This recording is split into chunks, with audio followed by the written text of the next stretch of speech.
Hey everyone, welcome back to GIS Gallery. In today's video, we're continuing our Python basics for GIS programming series, and we learn about control statements, specifically break, continue, and pass. These statements help you control how loops behave, which is very useful when working with large GIS datasets and automating tasks. If you're enjoying this series, don't forget to like, subscribe, and stay tuned for more Python plus GIS tutorials. Let's get started.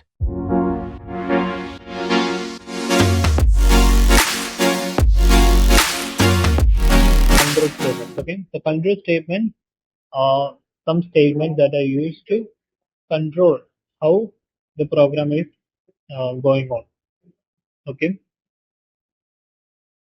the statements used to control the flow of execution in a program. Okay, so these are essential for making decision and executing code conditionally or repeatedly. Okay, so the control statements that you have in Python are break, continue, pass, and else. Okay, so else we have already seen. Okay, so we have break, continue, pass, and else. So the break statement, okay.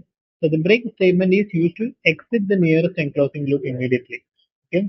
So when you give a break statement inside the loop, okay. So whenever the break statement is encountered, then and there itself the loop will break out. The program will break out of the loop. Okay. The loop will be broken. Okay. So that's where the break statement. So if you want to get out of the loop, then okay. So the use case you use this is like if you want to break if some condition is achieved. Okay, so if you are giving a condition and if you want the condition to be achieved, right? So when you want the program to be, I mean the loop to be broken, when some condition occurs, you could use this break statement with this condition. Okay, conditional statement. Okay, so it is useful for stopping a loop based on a condition. Okay, it exits the nearest enclosing loop immediately. So to break out of a loop, you could use the break statement. Okay.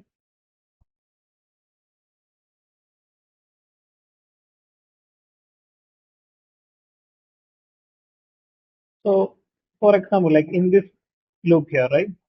So, if you want the program to be break after till the table of 5, okay? So, only one table from 1 to 5. If you want the program to break when the I becomes 5, I could just give here something like uh, if I equal to 5, I will just give break here. Okay. So if I run this now, when the value of I got reached, right? So I got table till 4, and after when the table of I got reached, the value of I value of I is now 5. It prints out multiplication table of I, and then I give the condition here if I is equal to 5 break. So which means after this code was executed, the program broke out of the loop, which means whatever that is in the next were not displayed, right? So that did not happen. So the program broke out of the loop. Okay? So similarly, in whatever cases that you want the program to be broken or you want the loop to be broken, you could just use the break statement. Okay, you can use the break statement.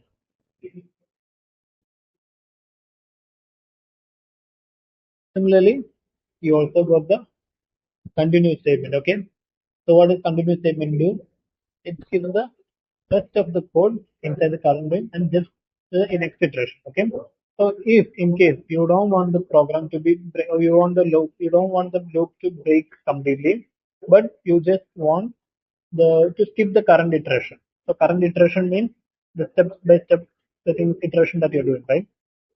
So if you want to just skip the current iteration, you don't want the program to break completely. Okay. So in those cases, you could use the continue statement. Okay. Okay. So in those cases, you could use the continue statement. Is that clear? Okay. So in this example here, okay. In this example, in the previous example, okay. So if I don't want this table of 5 here, okay. So I don't want the table of 5, but I want the other table from 6 and other. Instead of break, I could just use the continue here. So what happens here is that, so when I becomes the value of 5, okay, I don't want the iteration of 5. I just want to skip to the next iteration, that is the 6. Then I could just give continue here. So if I give continue here, when the value of I gets reached, okay, so the value of I gets reached to till 5, okay, it prints the multiplication table of I and then it checks this condition. So if I is 5, continue. So that iteration will jump right past, right? So if I see here, you can do that. I get the multiplication table of 4, then it prints out multiplication table of 5, and then since I gave the continuous statement, the whole thing gets skipped and then goes right to the next iteration of value 6. Okay. So similarly, to jump to the next iteration or to skip the current iteration, you could use the continuous statement. Okay, right? Is that clear? Hmm. And similarly, you also got the pass statement. Okay, so you got the pass statement. Okay, so what will pass do? Pass will do nothing. Okay, it just stays there as a placeholder. Okay, so this is used in use cases where if you want something to be done in your code, okay, but then you don't want it to be kept as empty, okay, so it's a placeholder basically.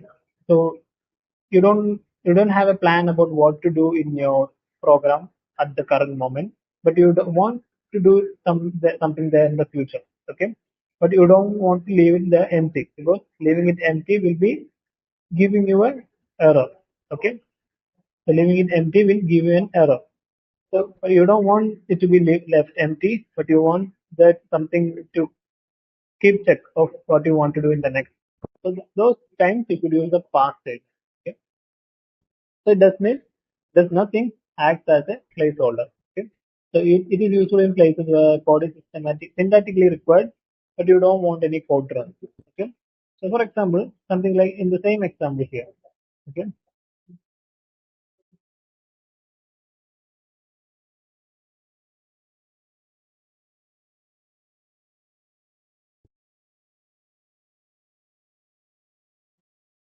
The same example here. Okay?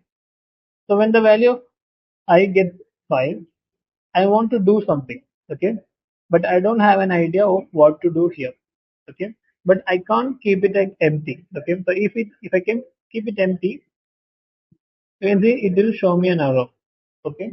That syntax is wrong, okay. It will show me an error in the decision error and syntax wrong, all those things it will show me, okay. So, but instead of that, I don't want the program to show an error, but I want to do something there, okay. So I want this case condition here. But right now, I don't have an idea of what to give there. So in those cases, I could just give the pass statement. Okay. So if I give the pass statement, it will act as a placeholder there, and then the program will not give me an error. Okay. So the program will continue executing like normal. But I'm giving a pass statement so that if I want to do something there, I could come back and add something there. Okay. The pass is just seen as a placeholder, and it actually does nothing to your code.